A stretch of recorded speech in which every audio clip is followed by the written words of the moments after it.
Suite et quatrième temps ce jeudi d'une semaine sur le stoïcisme dans les nouveaux chemins de la connaissance.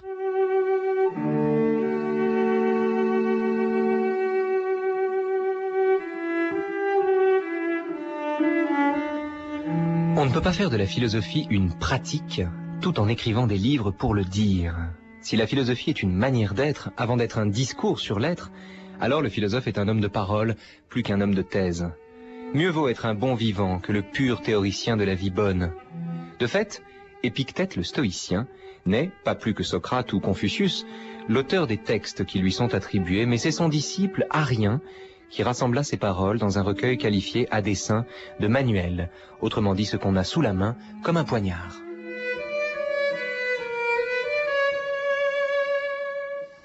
Après Emmanuel Naya, venu vous parler de Sénèque, après Frédéric Ildefonse, venu vous parler d'ancien stoïcisme, puis Jean-François Ballaudet, venu vous parler de la différence entre stoïcisme et épicurisme, c'est aujourd'hui Thomas Benatouil qui enseigne à Nancy et à qui l'on doit un essai intitulé « Faire usage, la pratique du stoïcisme » paru chez Vrin. Thomas Benatouil donc, qui est notre invité.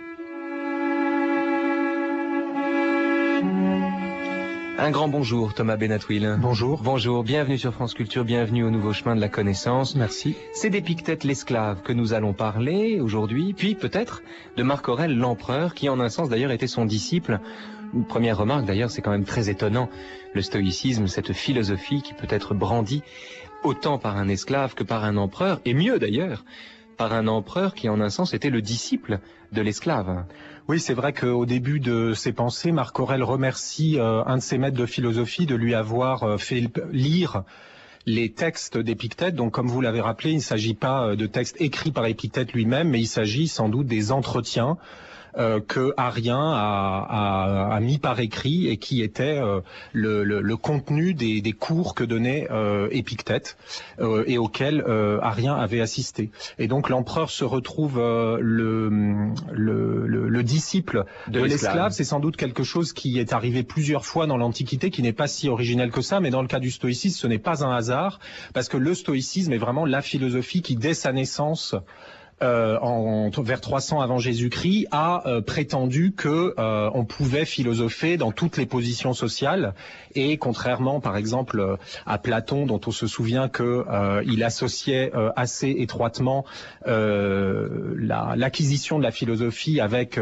certaines hiérarchies sociales, eh bien les stoïciens au contraire insistaient sur l'indépendance des deux aspects, et on raconte souvent l'histoire de Cléante, le second maître du stoïcisme, qui portait de l'eau la nuit pour pouvoir gagner de l'argent et le jour pouvoir suivre les leçons de Zénon. Et donc on a un peu le même modèle avec Épictète et Marc Aurèle. Cléante et Zénon, c'est l'ancien stoïcisme, on en a parlé avec Frédéric Ildefonse, absolument. Donc, et même modèle avec Épictète et Marc Aurèle. Est-ce que derrière cette idée que finalement tout le monde peut pratiquer le stoïcisme, il n'y a pas à l'œuvre une conception de la liberté qui, en son fond, ne repose pas sur l'étendue de mon champ d'action. En somme, ma liberté n'est pas fonction de ce que je suis en mesure de faire, mais plus exactement de la maîtrise finalement que j'exerce sur moi-même et sur l'aptitude que j'aurai à ne pas m'occuper de ce qui ne dépend pas de moi. Oui, on peut le dire comme ça. Bon, c'est évidemment la fameuse distinction qui ouvre le manuel d'Épictète entre ceux qui dépendent de moi et ceux qui ne dépendent pas de moi. Et la surprise qui attend tous les lecteurs de cette première page, c'est qu'évidemment le contenu de ce qui dépend de moi et ce qui ne dépend pas de moi est très surprenant, puisque selon Épictète, la seule chose qui dépend vraiment de moi, ce sont mes représentations, mes jugements, mes impulsions, mes désirs, et tout le reste, y compris mon corps, mes possessions, mes proches, ne dépendent pas de moi. Ne dépendent pas de moi, il dit ceci, parmi les choses qui existent, certaines dépendent de nous, d'autres non. De nous dépendent la pensée, l'impulsion, le désir, l'aversion, bref, tout ce en quoi c'est nous qui agissons. Ne dépendent pas de nous le corps, l'argent, la réputation, les charges publiques, tout ce en quoi ce n'est pas nous qui agissons. En somme, la liberté commence quand je restreins mon champ d'activité aux circonstances de la vie et au lieu de l'existence où je suis actif finalement. Oui, alors il faut faire attention avec cette distinction parce que si on la lit de manière trop littérale, évidemment, ça paraît complètement absurde de dire que mon corps ne dépend pas de moi, je me lève, je m'assois, je lève le bras, tout cela dépend de moi. Ce que veut dire Épictète, il a une définition extrêmement restrictive de ce qui dépend de moi et de ce qui ne dépend pas de moi. Ce qui dépend de moi, ça veut dire ce qui dépend toujours de moi ou ce qui dépend par nature de moi, c'est-à-dire ce qui ne peut jamais être empêché. Et effectivement, s'asseoir ou se coucher, lever son bras, ça, il y a des circonstances dans lesquelles ça ne dépend pas de vous. Hein. Si vous me retenez le bras, je ne pourrai pas le lever, et si je suis gravement malade, je ne pourrai pas sortir du lit. Donc c'est en cela que le corps m'échappe. Oui, le corps m'échappe pour Épictète, et tout ce qui ne dépend pas de moi nous échappe, parce que il existe des circonstances dans lesquelles ces choses ne dépendent plus de nous. Alors, évidemment, la question c'est pourquoi avoir une définition aussi restrictive, hein. Mais la réponse est simple, c'est parce que on vise le bonheur. Et on veut, Épictète le dit dans le manuel, on veut gagner à tous les coups. Donc la seule solution pour atteindre le bonheur à tous les coups, eh bien, c'est de restreindre nos objectifs à un domaine dans lequel on est sûr de pouvoir atteindre les objectifs. Hein. Si on se donne des objectifs dans lesquels on peut, même de manière occasionnelle, être empêché, eh bien, dit Épictète, on sera forcément entravé un jour ou l'autre. Donc, ce qui veut dire que on retrouve une définition de la liberté. Si la liberté, c'est je fais ce que je veux, alors évidemment, cette conception de la liberté m'expose à tout ce que la nature m'empêche de faire, à tout ce que la vie, les circonstances de l'existence, les lois, par exemple, m'empêchent de faire. Si en revanche, la liberté est davantage, et là on se rapproche des stoïciens, de vouloir ce qu'on fait, je suis libre à tout instant, puisque ma liberté ne dépend que d'une chose, c'est de mon rapport à ma propre action. Oui, voilà, c'est ça. Il faut noter d'ailleurs au passage que le fait de mettre la liberté comme l'un des grands objectifs de la philosophie est quelque chose qui est assez original dans l'Antiquité. Hein. La plupart du temps, les philosophes donnent comme fin dernière de l'éthique le bonheur, le fait de conquérir le bien, la sérénité, l'ataraxie. Hein. Ce sont des éléments que reprend Épictète, mais Épictète insiste aussi très souvent sur le fait que nous voulons être libres. Ça peut être quelque chose qui est dû à la forte influence du cynisme sur Épictète, parce qu'on sait que dans le cynisme, hein, Diogène le cynique,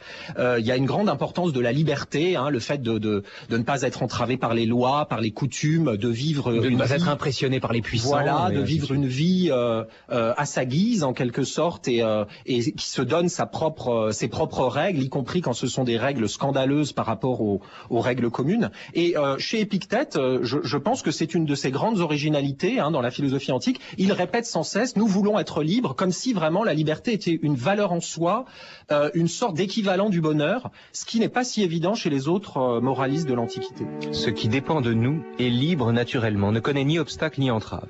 Ce qui n'en dépend pas est faible, esclave, exposé aux obstacles et nous est étranger. Donc, rappelle-toi que si tu tiens pour libre ce qui est naturellement esclave, et pour un bien propre ce qui t'est étranger, tu vivras contrarié, chagriné, tourmenté, tu en voudras aux hommes comme aux dieux. Mais si tu ne juges, tiens, que ce qu'il est vraiment, et tout le reste étranger, jamais personne ne saura te contraindre, ni te barrer la route, tu ne t'en prendras à personne, n'accuseras personne, ne feras jamais rien contre ton gré, personne ne pourra te faire de mal, et tu n'auras pas d'ennemis, puisqu'on ne t'obligera jamais à rien qui pour toi soit mauvais.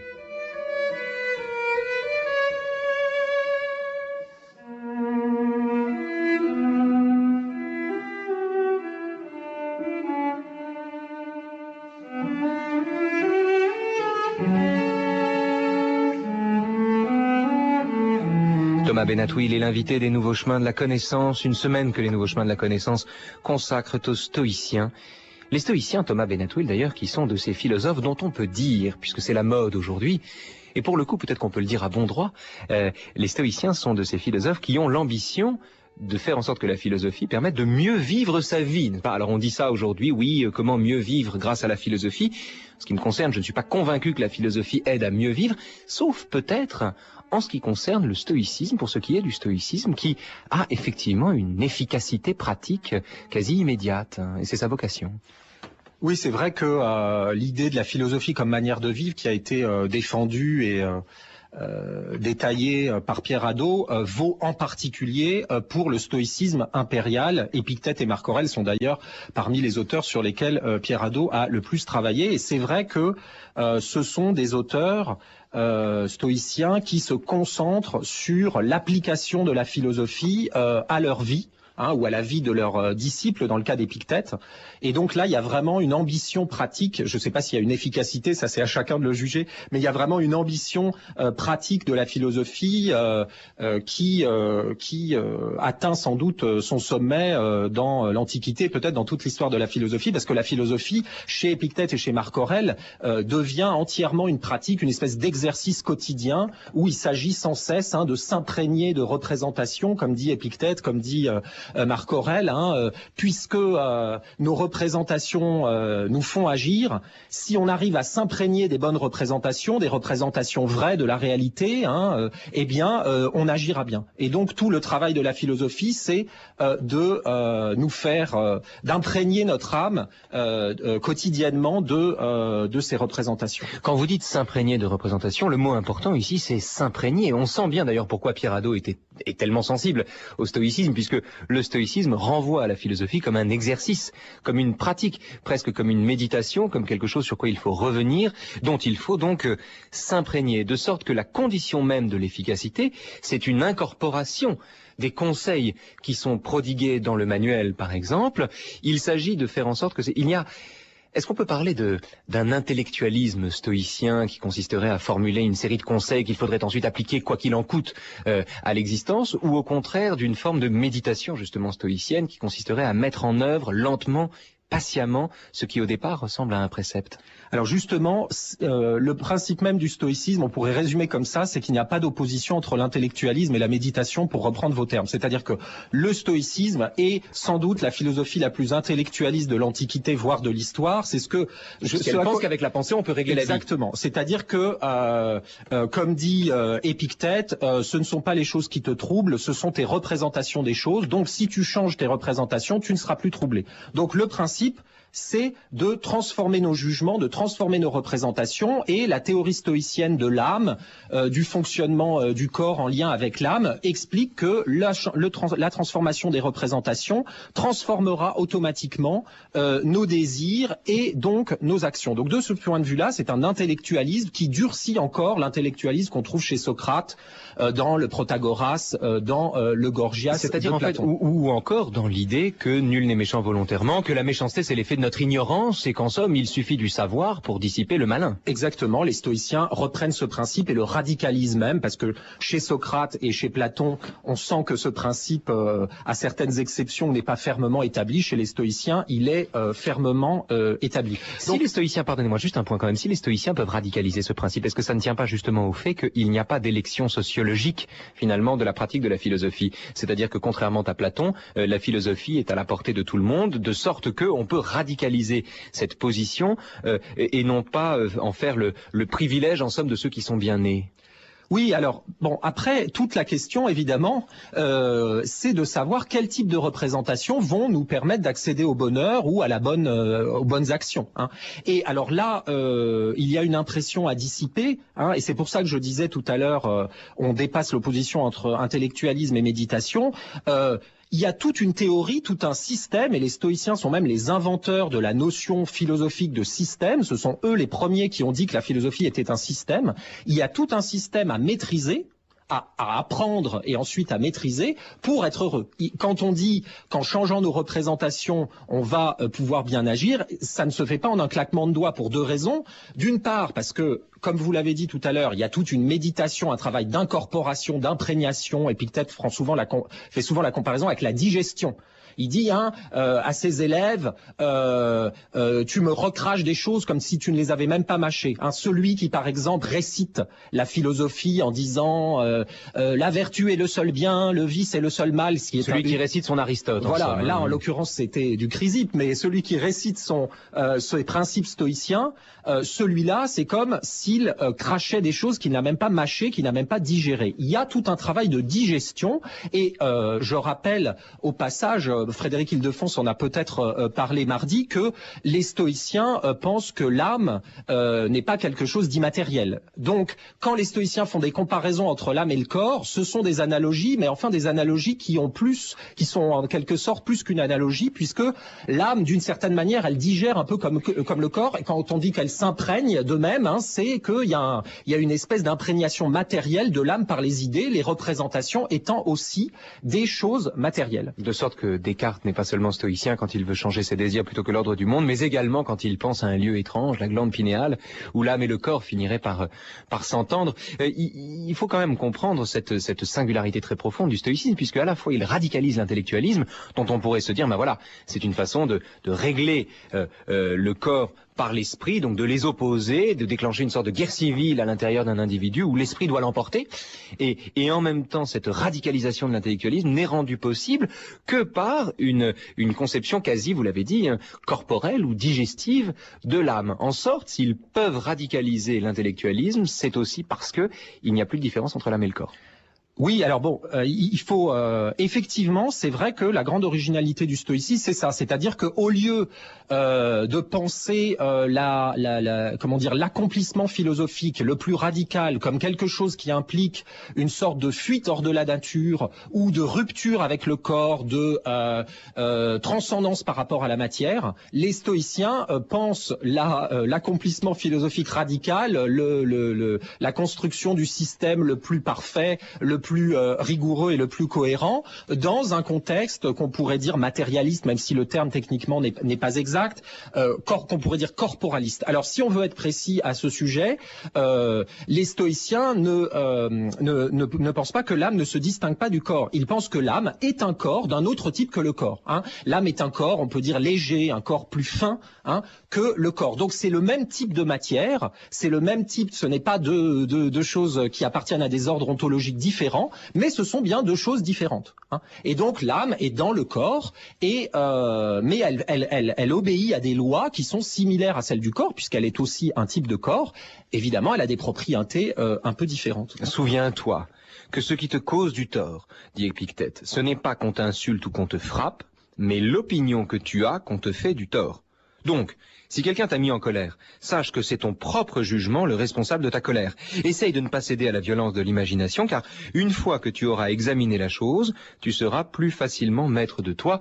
Là encore, tout à l'heure vous avez parlé d'imprégnation. Ici, c'est essaye de ne pas céder à la violence de l'imagination. On peut se dire donc que cette âme corporelle et donc ce corps spirituel, ce mélange finalement d'âme et de corps qui constitue le fond ontologique du stoïcisme ou anthropologique du stoïcisme, conduit à une ambition qui est de s'y reprendre à plusieurs fois pour parvenir à l'ataraxie ou à l'absence de douleur. Oui, alors dans le passage que vous venez de lire, effectivement, il y a un essaye, parce que Épictète prend l'exemple de quelqu'un qui est confronté à une offense, et il sait bien que ce n'est pas facile, dans ces cas-là, de se maîtriser. Il y a des réactions spontanées, de l'âme qui sont de type passionnel. Alors, la passion ne naît véritablement que si on laisse libre cours à cette réaction spontanée et qu'on se laisse emporter par la représentation qui est au fond de notre âme et qui, on pourrait dire, code l'événement qui nous arrive d'une manière erronée et nous emporte dans une réaction tout aussi erronée. En l'occurrence, là, l'offense est un mal. Ça, c'est une erreur pour le stoïcisme. Et là, pour le comprendre, c'est le point qu'on n'a pas mentionné jusqu'ici. Pour le comprendre, là, il faut faire intervenir tout le système stoïcien. Il faut faire intervenir les principes de la morale stoïcienne, il faut faire intervenir les principes de la logique stoïcienne, il faut faire intervenir les principes de la physique stoïcienne. Tous ces principes... Et une fois qu'on a fait intervenir tous ces principes, qu'on les a corporéisés et qu'on se les ait appropriés, on peut ne pas insulter le type qui a embouti votre voiture. Oui, à ce moment-là, on n'a plus besoin d'essayer de ne pas réagir, puisque là, comme on s'est entièrement imprégné des principes, en quelque sorte, on voit la vie à travers ces principes et on n'a même plus besoin d'essayer de ne pas mal réagir, puisque en fait, immédiatement, on ne réagit pas mal, puisqu'on voit voit les choses à travers les bonnes représentations. En somme, il devrait y avoir un examen sur le manuel d'Épictète au moment de passer le permis de conduire.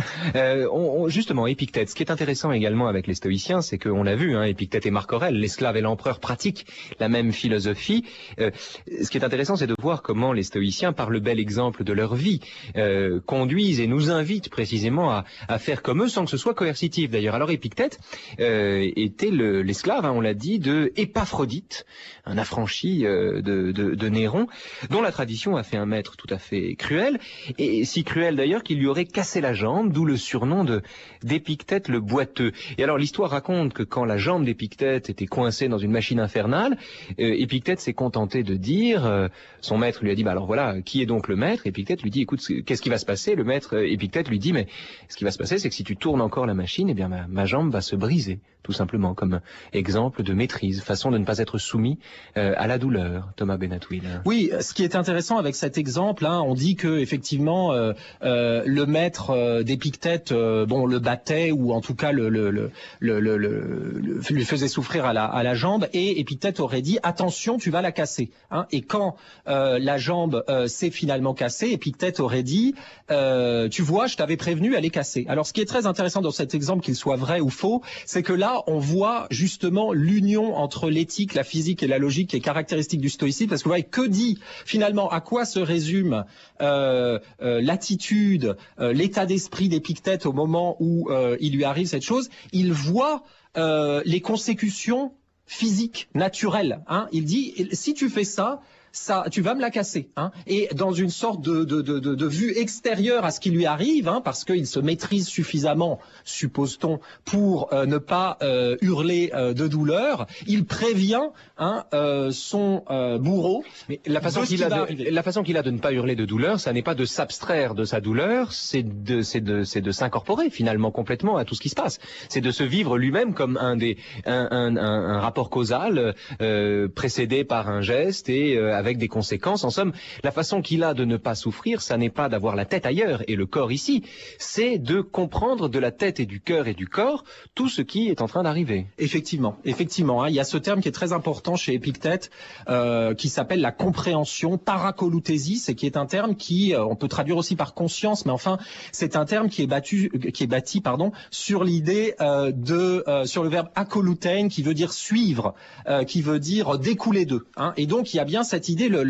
l'idée fondamentale du stoïcisme, c'est de comprendre, au sens de comprendre les conséquences, de suivre les conséquences. Et très souvent, ça se voit dans un passage que vous avez lu précédemment, très souvent, tout ce que dit Épictète, c'est regarde les conséquences de ce que tu fais. Si tu attaches, si tu désires ou tu crains des choses qui ne dépendent pas de toi, la conséquence logique, ce n'est jamais formulé comme des prescriptions morales. La conséquence logique, c'est simplement que tu seras un jour entravé, puisque tu t'attaches, tu cherches à obtenir des choses qui ne dépendent pas de toi. Il y a forcément un moment où, tu n'auras pas la chose. Et donc, le fait de conseiller de ne s'attacher qu'à ce qui dépend de moi, là encore, c'est un problème de logique. C'est pas tellement un problème de morale au sens traditionnel du terme. On pointe là encore d'ailleurs une autre singularité du stoïcisme, puisque finalement le simple calcul des conséquences devrait nous mettre dans l'éthique de responsabilité.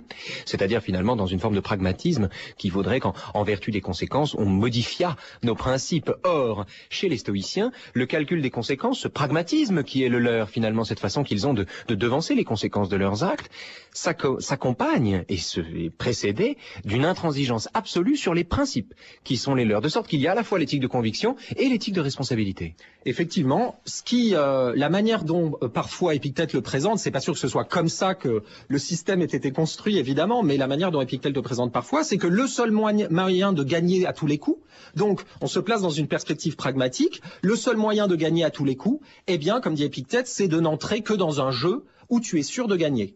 Je le disais déjà tout à l'heure. Et donc, effectivement, de ce point de vue-là, le pragmatisme débouche sur une espèce de rigorisme qui nous conduit à tenir ferme sur des principes qui paraissent un peu idéaux, excessifs. On va revenir avec vous, Thomas Benatouil, sur la question du jeu. Avant cela, encore un épisode, encore un moment sur cette jambe brisée. Épictète lui dit ceci à son maître. Donc, cher homme, qu'est-ce que tu me racontes? Moi, ma jambe, tu l'enchaîneras, mais ma faculté de choisir, Zeus lui-même, ne peut pas la vaincre. Donc il y a, paradoxalement, hein, là encore, malgré cette incorporation, cette façon qu'il a de vivre pleinement ce qui lui arrive, ce paradoxe qui veut qu'il s'éloigne de la douleur en la vivant tout entier, en la comprenant, il y a en même temps, comme toujours chez les stoïciens, la volonté de faire valoir une liberté qui transcende, une faculté de choisir, un libre arbitre, paradoxalement, qui transcende tout ce qui arrive à son corps. Oui, et même dans cette formule qui a fait couler beaucoup d'encre, vous remarquerez que Épictète ne dit pas seulement que rien dans le monde ne peut m'obliger à vouloir quelque chose que je ne veux pas, ou m'obliger à penser que quelque chose que je juge faux est vrai, ou que je juge vrai est faux. Il dit même que Zeus, hein, le dieu suprême, ne peut pas me forcer. Hein, et on a parfois, certains interprètes se sont dit, mais là on est déjà dans l'existentialisme, hein, l'existence précède l'essence, la liberté humaine s'autodétermine dans une sorte d'absolu qui précède toute règle, tout monde constitué. Alors bon, là c'est une interprétation sans doute excessive, parce que Épictète pense que l'âme humaine est une partie de Dieu, hein, de Dieu qui se confond avec la nature, hein, qui est l'âme de la nature, qui règle l'ensemble de la nature et la structure selon un ordre rationnel. Et donc quand Épictète dit même Zeus ne peut pas me contraindre, ça ne veut pas dire que l'homme se place au-dessus, hein, de Zeus, et qu'il a une espèce de liberté qu'il ferait échapper au déterminisme. Mais que l'homme serait une partie de l'entendement infini de Zeus, comme dirait l'autre. Voilà, comme dirait l'autre, exactement. Absolument. On va parler de l'autre. Hein. L'autre, c'est Spinoza. On va parler du rapport entre les stoïciens et Spinoza avec Pierre-François Moreau dans cette semaine sur le stoïcisme. Kant lui-même dit la nature peut m'écraser, elle ne peut pas me forcer à mentir, reprenant là encore peut-être une intuition stoïcienne. Juste un point encore. Je voudrais avoir votre sentiment sur l'extrait qu'on va entendre maintenant, qui est extrait de Casino Royale, l'avant-dernier James Bond. Pour mémoire, James Bond se retrouve nu sur une chaise percée et son ennemi, le chiffre, type qu'on appelle le chiffre, après avoir dit mais pourquoi faire des choses compliquées pour torturer un homme alors que les choses les plus simples sont les meilleures, eh bien se propose, armé d'une corde à nœuds, de lui pulvériser littéralement les testicules, ce qui a pour effet de faire beaucoup rire sa victime. Écoutez James Bond dans le rôle d'Épictète.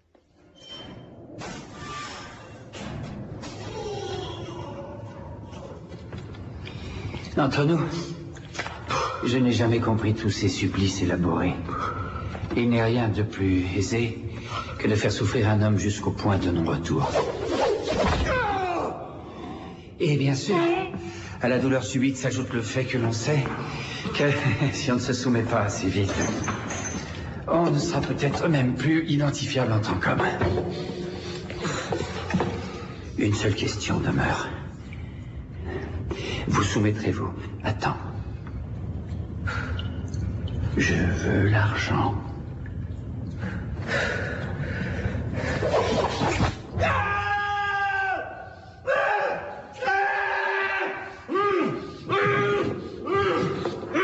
Mademoiselle Lind va me donner le numéro de compte si ce n'est déjà fait. Par conséquent, je n'attends de vous que le mot de passe. Le mot de passe, je vous prie. Ça me gratte un peu. En dessous. Vous voulez bien?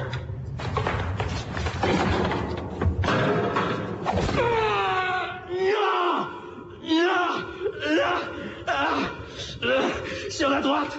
Sur la droite! Sur la droite! Vous êtes un vrai comique, monsieur Bond. Oui! Oui!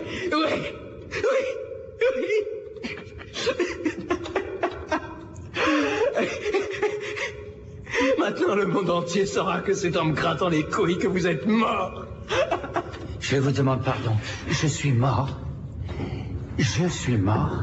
Oui, vous aurez beau vous acharner, je ne vous révélerai jamais le mot de passe. Vos clients vous traqueront et ils vous découperont en petits morceaux pendant que vous agoniserez. Parce que si vous me tuez, vous ne pourrez pas vous cacher.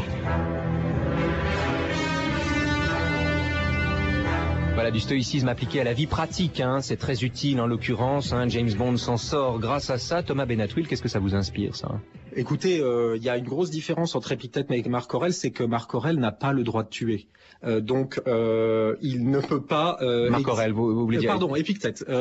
Épictète n'a pas le droit de tuer, à ma connaissance. Ah oui, c'est ça, voilà. Et donc, il peut se venger de ce qui lui arrive et il peut prédire que ses propres services traqueront le méchant. Jusqu'au bout de la terre, ce n'est pas le cas d'Épictète. En revanche, quand James Bond dit à celui qui le torture qu'il finira par succomber à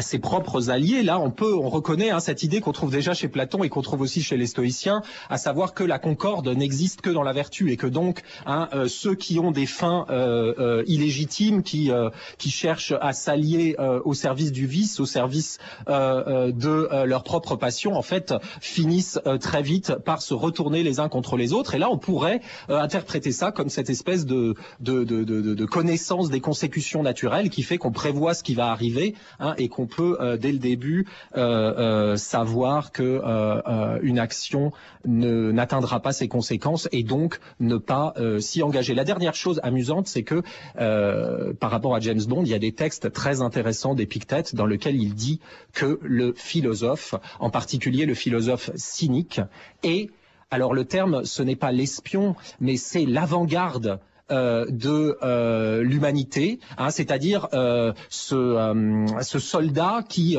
court devant l'armée pour voir ce qui se passe devant l'armée et pour lui annoncer ce qui va arriver. Et cette idée d'Épictète très importante du philosophe comme une sorte d'espion de Dieu, une sorte d'avant-garde, c'est l'idée que le philosophe montre aux autres hommes comment ils pourraient vivre s'il pratiquait la philosophie. C'est intéressant parce qu'il y a une certaine conception de l'héroïsme derrière ce qui relève pourtant d'une discipline de l'assentiment, de la connaissance des causes et du refus d'agir sur ce qui nous échappe.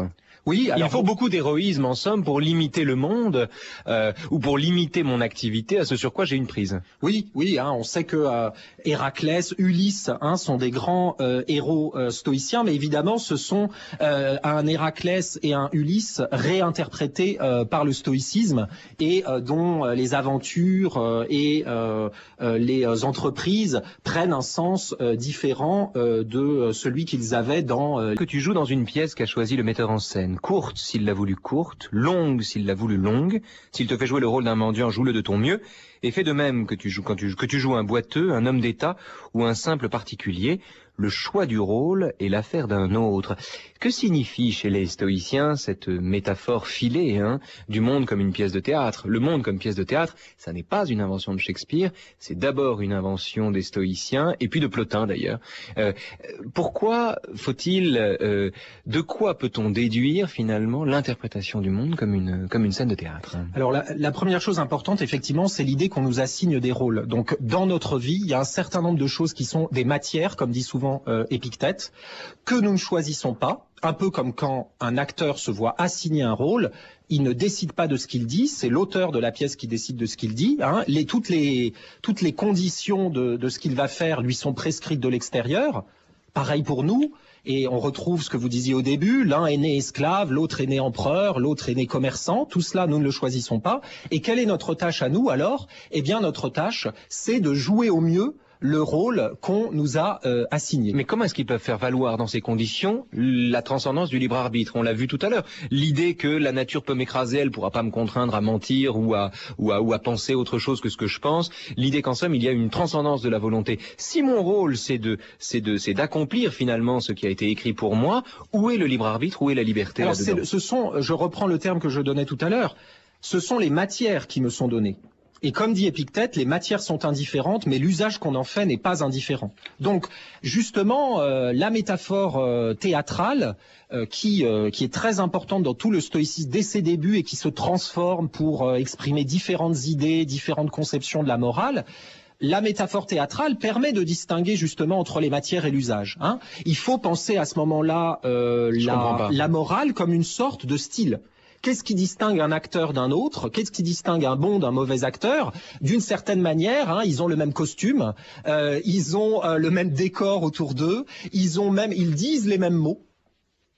Et Qu'est-ce qui change? C'est la manière dont ils le disent, le style qu'ils arrivent à donner au texte, et même, c'est ça qui est intéressant avec la métaphore théâtrale, c'est la manière dont ils arrivent à rendre les intentions de l'auteur, dont ils arrivent à nous faire percevoir ce qu'il y a dans le texte.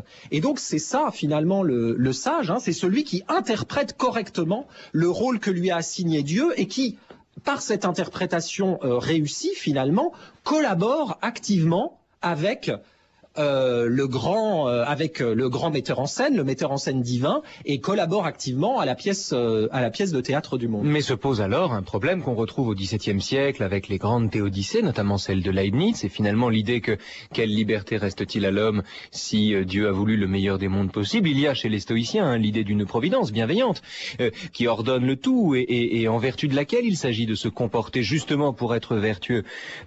Si, là encore, si on s'inscrit dans cette démarche qui est propice à la sagesse, à la sérénité, à l'ataraxie, à une certaine forme d'acceptation peut-être, comment peut-on à la fois faire valoir cette position et en même temps prétendre qu'il y a, par exemple, dans le cas du suicide, qui est vanté par les stoïciens comme une reprise en main de la liberté, faire valoir en même temps l'idée que nous avons un libre arbitre. Ça reste quand même contradictoire, non, Thomas Benatouil? Les stoïciens ne prétendent pas que nous avons un libre arbitre, justement, c'est ce qu'on disait tout à l'heure, la conception stoïcienne de la liberté n'est pas le libre arbitre, c'est-à-dire... On parle d'une faculté de choisir quand même, Oui, on parle mais c'est pas l'idée, la liberté ne réside pas dans le libre choix. C'est-à-dire cette idée, que dans deux situations absolument équivalentes, on aurait le pouvoir de faire des actions opposées.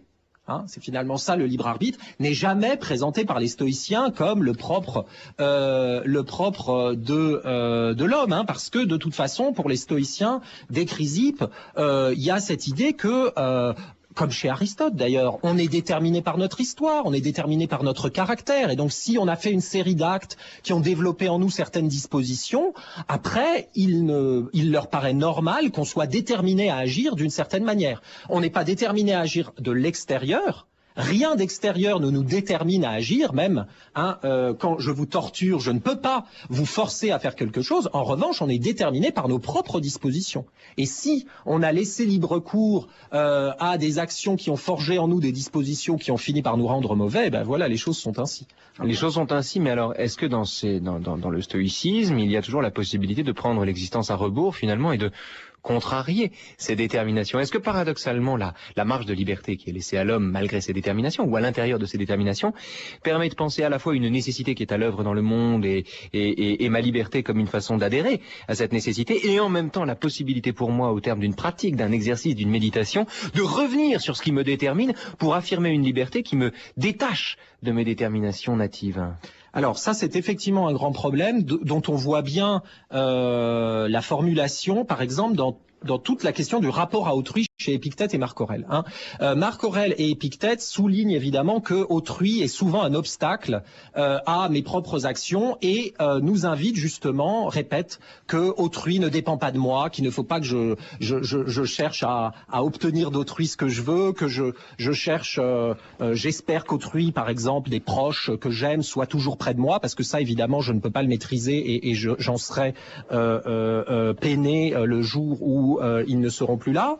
Et par ailleurs, Marc Aurèle insiste sur le fait que les méchants commettent des actions mauvaises, comme les figuiers produisent une substance laiteuse ou comme les bébés pleurent. Ce sont des phénomènes naturels. Il n'y a pas de raison de s'énerver contre la mauvaise action est le fruit de l'arbre méchant. Exactement. Et Marc Aurèle répète sans cesse: il y a des hommes qui agissent mal. Imaginez l'empereur à la cour, qui a avec des gens qui viennent sans cesse le solliciter pour des tas de choses et des gens qui veulent lui faire des mauvaises actions ou qui essayent de le tromper, etc.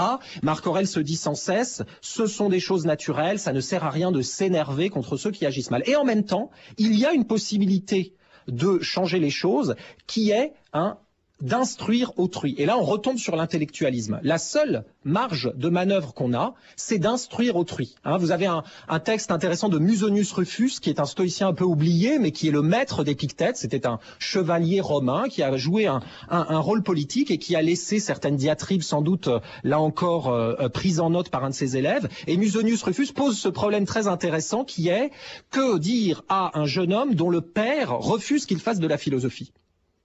Alors là, c'est très intéressant ce problème parce que vous voyez, si le père refusait que le jeune homme devienne, je ne sais pas moi, comédien ou ce ne serait pas un problème parce que Épictète pourrait Musonius pourrait lui répondre immédiatement, mais enfin, fais ce que le destin t'apporte. Si le destin a voulu que tu deviennes sénateur, tu deviendras sénateur. Si le destin a voulu que tu sois au contraire un commerçant, tu n'as pas à t'en plaindre. Mais là, le problème évidemment est plus sérieux parce que le jeune homme veut faire de la philosophie et la philosophie nous mène au bonheur, etc. Donc là, comment faire? On ne peut pas simplement répondre au jeune homme, c'est ton destin. Obéis à ton père et tu passeras à côté de la philosophie. Sois philosophe et accepte de ne pas en faire. Voilà, on ne peut pas lui répondre ça. Et donc effectivement, Marc Aurèle, c'est très intéressant, développe toute une... pardon, j'ai encore confondu, je parle bien de Musonius, c'est pas de Marc Aurèle. Musonius développe toute une casuistique où il explique qu'il va falloir d'abord essayer de convaincre le père en lui expliquant que faire de la philosophie n'est pas quelque chose de mauvais, ce n'est pas quelque chose qui va éloigner son fils de la carrière qu'il prétend atteindre, puisque là, on a une conception de la philosophie chez les stoïciens qui n'est pas la philosophie n'est pas une carrière en soi. Devenir philosophe, c'est pas devenir professeur, pas nécessairement. Ça peut aboutir à cela, mais devenir philosophe, c'est quelque chose qui est compatible avec toutes les activités professionnelles. Et donc c'est ça qu'on va expliquer au père. Et puis si au bout du compte, il n'est pas convaincu, Musonius Rufus laisse ouverte la possibilité qu'on désobéisse parce que on obéit à la raison chez son père. Et même s'il y a un impératif, un devoir, comme disent les stoïciens, d'obéir à ses parents, on ne doit pas leur obéir quand ils vous donnent des ordres qui sont contraires à la raison. Et donc, on peut éventuellement désobéir à son père si on veut faire de la philosophie et qu'il essaye de vous en empêcher. C'est fou le nombre de paradoxes quand même, parce que ici, on a l'obéissance finalement contre l'arbitraire. On a également constamment chez les stoïciens le sentiment qui revient que on n'y peut rien. On n'y peut rien comme si et en même temps cette phrase, ce constat, on n'y peut rien est comme la condition de possibilité de changer quoi que ce soit à quelque chose. En somme, il faut commencer par se dire qu'on n'y peut rien pour éventuellement parvenir à changer quelque chose. Ça ressemble un peu à la position camusienne de l'homme révolté qui dit oui pour dire non. Qu'en pensez-vous? Oui, c'est vrai que on peut penser à rapprocher Camus. Ce que Marc Aurèle appelle l'assentiment, justement. Oui. Alors bon, l'assentiment, c'est quelque chose de plus technique sans doute qui concerne la manière dont on se rapporte à ses propres représentations. Mais c'est vrai que si on prend plus généralement l'idée d'une sorte d'assentiment donné au monde, de manière de suivre ce qui arrive, dont on a déjà parlé, là, il y a sans doute quelque chose qui ressemble à ce qu'on trouve chez Camus. Alors évidemment, la grosse différence, c'est que chez Camus, c'est sur le fond d'un monde absurde, alors que chez les stoïciens, vous avez parlé tout à l'heure de providence, au contraire, tout cela est soutenu par une cosmologie de la providence très forte qui reprend toutes mes actions dans un schéma global cosmique qui veut que le monde est ordonné rationnellement. Et quand je participe à l'ordre du monde, quand je le suis, quand je l'accomplis, quand je seconde Dieu dans le déroulement du monde, je participe à une œuvre rationnelle. Évidemment, là, on est très loin d'une philosophie de l'absurde. En même temps, chez Camus, dans Les Noces, il y a un moment où il dit, sortant de l'eau, j'avais bien joué mon rôle, qui est en fait son métier d'homme. On en revient à Marc Aurèle, donc que vous voulez citer absolument, Thomas Benatouil. Il dit ceci: ne perds pas la partie de vie qui te reste à vivre en des représentations qui concernent les autres hommes, à moins que tu ne mettes cela en rapport avec quelque chose qui serve au bien commun. Car tu te prives d'accomplir une autre tâche si tu te représentes ce qu'un tel ou un tel fait, pourquoi il le fait, ce qu'il dit, ce qu'il pense, ce qu'il manigance, et toutes ces autres questions qui te font tourbillonner intérieurement en te détournant de l'attention que tu dois porter à ton propre principe directeur. Comment, et en particulier chez un homme politique, comme c'était le cas évidemment avec Marc Aurèle, qui était empereur, comment concilier là encore l'attention exclusive à son propre principe directeur et ce souci très présent chez les stoïciens de former des hommes publics? Alors, effectivement, c'est un point important. Il y a cette thèse très paradoxale pour nous chez les stoïciens, que c'est le souci de soi qui est la condition absolue et d'ailleurs le seul moyen du souci des autres. Et donc, cette thèse est très paradoxale parce que, sans doute du fait du christianisme repris dans une certaine mesure par Kant, on a souvent l'idée que le fait de s'intéresser à soi-même est le premier pas hors de la morale. Hein. Le fait de s'intéresser à soi-même, c'est justement l'égoïsme, hein, et c'est ce qui nous empêche d'être moral. Chez les stoïciens, vous avez la thèse rigoureusement inverse. En somme, l'amour de soi est condition du bien public. Exactement. Hein. L'amour de soi est condition de la bonne manière de traiter les autres. Hein. Et Épictète dit même dans certains passages, si tu veux entrer correctement en rapport avec ton frère, ton père, etc., si tu veux les traiter correctement, non seulement tu dois considérer que ne sont ni des biens ni des maux les terres, l'argent, etc. Parce qu'évidemment, si tu désires de l'argent et que ton frère ne veut pas te céder sa part d'héritage, tu te fâcheras avec ton frère. Donc là, ça paraît évident. Mais Épictète dit, il ne faut pas considérer ton frère comme un bien. Parce que si tu considères ton frère comme un bien, là encore, tu n'entreras pas dans le bon rapport avec lui. Le bon rapport avec lui, tu l'auras si tu pars de toi-même et que tu vois ce qui... du fait de ta position, t'es prescrit. Et donc là, c'est ce qu'on a dans le passage que vous avez lu. Marc Aurèle considère que s'il se retourne vers lui-même, s'il considère le principe directeur de son âme, comme il dit, Épictète appelle cela la proairesis, la résolution, le choix moral, la personne morale. Tout le monde s'interroge sur la manière de traduire cette notion très importante chez Épictète, la proairesis. Si l'on se soucie avant tout de cela, eh bien, on entrera dans le juste rapport avec tout le reste. En somme, les choses proaérétiques, hein, comme on le dit, hein, c'est, on pourrait dire, mouvement, désir, inclinaison, aversion, c'est finalement tout ce qui dépend de nous, contrairement à ce qui est aproaérétique et qui ne dépend pas de nous et à quoi il serait fou de suspendre notre bonheur. Exactement, on revient à ce qu'on a dit au début avec cette idée importante en plus qu'on avait dans le texte de Marc Aurèle, que notre position du souci de notre proairesis peuvent se déduire un certain nombre de devoirs qui sont liés à ce qu'est la nature humaine. Et par exemple, la nature humaine, fondamentalement pour les stoïciens, est sociable ou sociale. Hein. Et donc, si on comprend ce que nous sommes en tant qu'hommes, on doit travailler quotidiennement en permanence à la concorde entre les hommes. Hein. Et c'est pour ça, par exemple, que dans le passage que vous avez lu, Marc Aurèle, et ça c'est très proche à son stoïcisme, dit « Ne te préoccupe pas de ce que les gens pensent. Hein. S'interroger sur les intentions d'autrui, qu'est-ce que c'est? C'est un moyen de s'énerver, hein, parce que quand les gens ne font pas ce que vous voulez, vous dites « Mais comment est-ce qu'il peut? Pourquoi il ne comprend pas qu'il doit faire autrement, etc. » Et donc vous traitez autrui comme quelqu'un qui vous veut du mal, alors qu'en fait ce n'est qu'un ignorant. Hein. On rappelle ce qu'on a dit tout à l'heure, la mauvaise action est le fruit simplement comme la figue qui tombe du figuier. Donc on ne s'interroge pas sur les intentions des gens, on ne s'interroge pas sur ce qu'ils ont derrière la tête, mais hein, on essaye de les faire concourir au bien commun. Hein. Épictète le dit, et Marc Aurèle aussi dit quelque chose comme ça, on ne peut pas transformer...